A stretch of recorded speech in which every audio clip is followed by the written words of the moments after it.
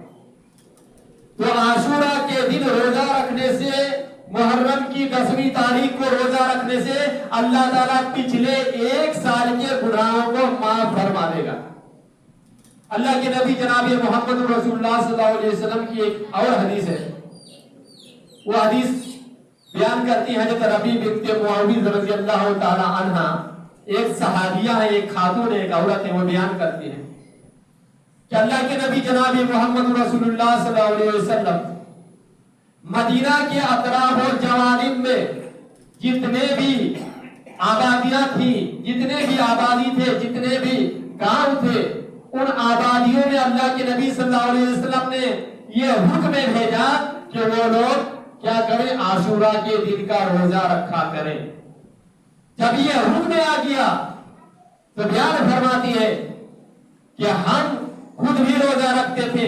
اور اپنے چھوٹے چھوٹے بچوں کو بھی روزہ رکھوایا کرتے تھے، اور جب ہمارے بچے بھوک سے جب رونے لگتے تو ہم انہیں کھلونا دے دیا کرتے تھے اور وہ کھلونا پا کر کے کھیلتے رہتے تھے، یہاں تک کہ افطاری کا وقت آ جاتا اور افطاری تک وہ ان کھلونوں کے ساتھ اپنا دل بہلاتے رہتے تھے۔ تو صحابہ کرام اور صحابیات اور چھوٹے چھوٹے بچوں کو بھی بہت زیادہ اہتمام کرایا کرتے تھے اس محرم کے روزے کے بارے میں، اس روزے کا۔ اب یہ روزہ ہمیں کب رکھنا چاہیے؟ چنانچہ حدیث کے اندر آتا ہے کہ اللہ کے نبی جناب محمد رسول اللہ صلی اللہ علیہ وسلم جب ہجرت کر کے مکہ سے مدینہ آئے اور مدینہ آنے کے بعد آپ نے وہاں کے یہودیوں کو بھی دیکھا کہ وہ بھی یہودی کیا کرتے ہیں، عاشورہ کے دن روزہ رکھا کرتے ہیں۔ یہ جو ہے مکہ کے قریش تو رکھتے تھے ہی اور اللہ کے نبی بھی رکھتے تھے نبی ہونے سے پہلے، لیکن مدینہ آنے کے بعد اللہ کے نبی نے دیکھا کہ یہاں کے یہودی بھی اس دن روزہ رکھتے ہیں، تو نبی نے ان سے پوچھا ما ھذا، یہ کیا ہے، تم اس دن روزہ کیوں رکھتے ہو؟ تو کہا ھذا یوم عظیم، یہ بہت ہی بہترین دن ہے، نجى اللہ من بنی اسرائیل من عدوہم، یہی وہ دن ہے جس دن اللہ رب العالمین نے حضرت موسیٰ علیہ السلام کو اور موسیٰ کی قوم کو فرعون کی ظلم و ستم سے نجات دی تھی۔ یہی وہ دن ہے کہ اسی دن حضرت موسیٰ علیہ السلام نے اس دن میں نجات ملنے کی وجہ سے شکرانے کے طور پر موسیٰ علیہ السلام نے روزہ رکھا تھا، اسی لیے ہم بھی روزہ رکھتے ہیں۔ نبی نے فرمایا فَنَحْنُ أَحَقُّ وَأَوْلَىٰ بِمُوسَىٰ مِنكُمْ، تب تو ہم زیادہ حقدار ہیں اور تمہاری بنسبت ہم تو موسیٰ سے زیادہ قریب ہیں۔ پھر اللہ کے نبی نے روزہ رکھا اور اپنے صحابہ کو بھی روزہ رکھنے کا حکم دیا۔ دوسری حدیث سے پتہ چلتا ہے کہ جب نبی نے روزہ رکھا اور صحابہ کو بھی روزہ رکھنے کا حکم دیا تو صحابہ کرام نے کہا اللہ کے نبی صلی اللہ علیہ وسلم آج کے دن کی تو یہ یہود و نصارہ بھی تعظیم کرتے ہیں، یہ عاشورہ کے دن کا یہودی جو ہیں اور یہ نصارہ جو ہیں وہ بھی اس دن کی تعظیم کرتے ہیں۔ تو اللہ کے نبی صلی اللہ علیہ وسلم نے فرمایا کہ آنے والا سال میں کیا کروں گا، جب آئے گا اگلا سال جب آئے گا تو میں 9 تاریخ کو بھی روزہ رکھوں گا، 9 تاریخ کو بھی روزہ رکھوں گا۔ یہودی 10 کو رکھتے ہیں، مسلمان 9 اور 10 دو دن رکھیں گے تاکہ یہودیوں کی مخالفت ہو جائے۔ حضرت عبداللہ بن عباس رضی اللہ تعالیٰ عنہ بیان فرماتے ہیں کہ لیکن اگلا سال آنے سے پہلے ہی اللہ کے نبی جناب محمد رسول اللہ صلی اللہ علیہ وسلم کی وفات ہو گئی۔ بہرحال نبی کی وفات ہو گئی، اگر نبی زندہ ہوتے تو 9 اور 10 روزے رکھتے۔ صحابہ کرام نے اس پر عمل کیا۔ خود عبداللہ بن عمر رضی اللہ تعالیٰ عنہ بیان فرماتے ہیں کہ تم یہودوں کی تم مخالفت کرو اور تم 9 تاریخ کو اور 10 تاریخ کو تم یہ محرم کا عاشورہ کا روزہ رکھا کرو۔ اس لیے ہم میں سے اگر کوئی چاہے کہ عاشورہ کے دن کا روزہ رکھے تو اس کو چاہیے کہ 9 تاریخ اور 10 تاریخ یہ 2 دن روزہ رکھے. آج محرم کی 5 تاریخ ہے، 9 تاریخ منگل کو ہے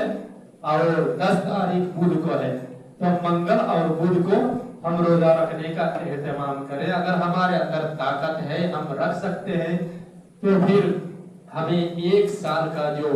گناہوں کا جو مٹانے کا جو یہ کفارہ جو ہے ہمیں مٹانا کے لیے پوری کوشش کرنا چاہیے. اللہ تعالیٰ سے دعا ہے کہ اللہ تعالیٰ ہمیں زیادہ سے زیادہ نیک عمل کرنے کی توفیق عطا فرمائے. ہر طرح کی چھوٹی بڑی گناہوں سے اللہ تعالیٰ ہمیں بچائے. جب تک زندہ رہیں اللہ تعالیٰ ہمیں اسلام پر زندہ رکھے، ہمیں صراط مستقیم پر چلائے. جب ہمارا خاتمہ ہو تو ایمان کی حالت میں ہو.